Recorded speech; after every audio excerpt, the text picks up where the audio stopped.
Hey, so today I'm a little bit sleep deprived.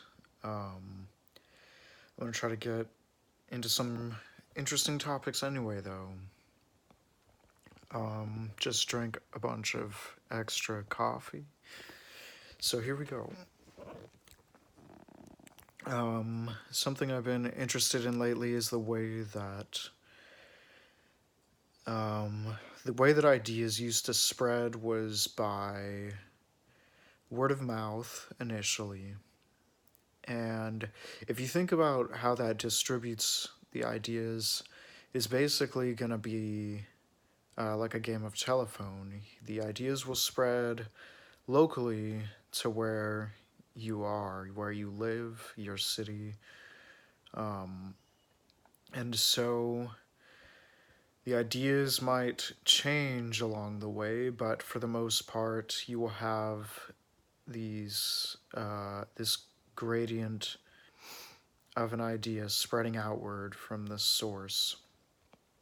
So all the memes and ideas will be fairly regular in these tribes and communities. The telephone allowed people to spread out further and travel, of course. Travel is the main thing that's key here. The telephone allows people to relay information back to their original communities from a new community. And then there's the television. This nationalized a form of uh, communication of memes and ideas. And the television was regulated. Everything that's on the television was censored heavily and kept under control. Offensive ideas were limited.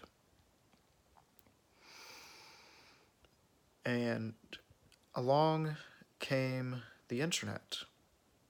The internet allowed for something very different to happen. Initially, people used it like the telephone, but as time progressed, many people met random strangers online, oftentimes through some kind of subculture that they are a part of, some music subculture or food subculture or hobby oriented subculture, things like this. And a lot of these things tend to be much more globalized. And so people's relative um, insulation was dissolving. Now these kind of smooth, comfortable spectrums of ideas kind of broke down. Now you're taking people from the East and West Coast and smashing them together in a way. I mean, East and West Coast isn't the best example because those are actually fairly similar cultures because of the type of people that gravitate towards places like Los Angeles and New York. So, in a way, the geography is not necessarily so relevant, but the type of cultures that are exposed to each other, um, basically, people who fly would be a kind of culture in a way. But, anyways, I'm not.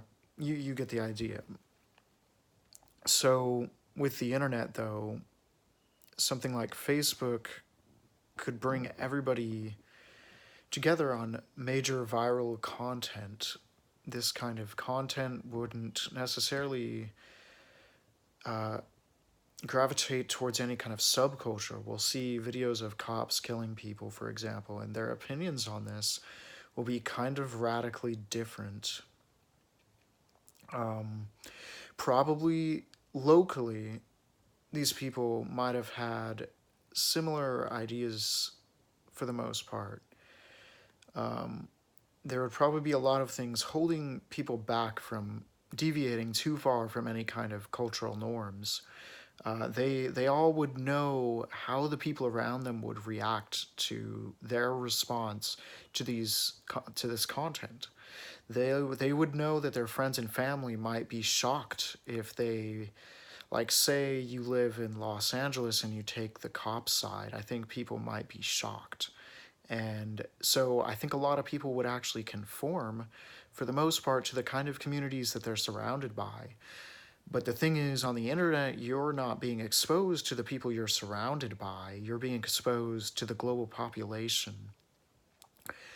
And so everybody conforming to their local communities actually would be very deviant to each other.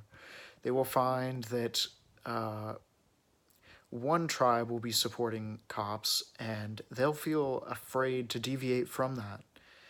But then the other tribe has the opposite opinion. They do not support the cops and they are supporting the victim of some kind of situation involving cops. And so people will be shocked that both sides are not conforming to what they thought is normal. And this lack of normalness is becoming apparent in society. Now, uh, this false sense of unity, this false sense of what is morally acceptable in society is dissolving, and we realize now that it's not so unified. And now I think we're entering an age of colonialism